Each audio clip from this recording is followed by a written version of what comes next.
பால் தினகரன் வந்து அவரா வளரலையே, அவங்க அப்பா வளர்த்தது. அப்பா நிர்வாகம் பண்ணத இப்ப பையன் நிர்வாகம் பண்றான், அவ்வளவுதான். அப்பா இருந்த அளவுக்கு இப்ப பையனால முடியலையே. அப்பா வந்து மாசம் மாசம் ஏதாவது ஒரு மாநிலத்துல பெரிய பெரிய கூட்டம் வச்சிருந்தாரு, பையன் ஏன் வைக்க முடியல? யூடியூப் சேனல்ல உட்காந்து வீடியோ போட்டுட்டு. அதான் யூடியூப் சேனல் மட்டும் இல்லைங்க, ரோட்ல இருந்து செல்ஃபி எடுத்து பாட்டு பாடுறான், அவ்வளவு கேவலமாயிட்டான். அடுத்து ஒரு 4 பேர் கூட சேர்ந்து பாட்டு பாடுறான். என்னைக்கு அவங்க அப்பா அம்மா பாடிட்டு இருக்கிறாரா? எனக்கு மாமாங்க அவரு, எனக்கு மாமா பையன் தான் பால் தினகரன்.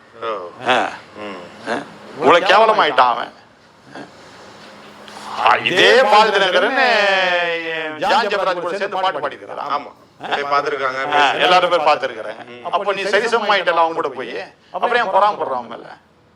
அவனோட வளர்ச்சியை பொறாமப்படக்கூடாது யாரும். அதுக்காக வந்து அதுக்கு நீ, அதாவது இது எப்படின்னா, பணம் திருட்டான் அப்படின்னு சொன்னா அதை நிரூபணம் பண்ணணும்.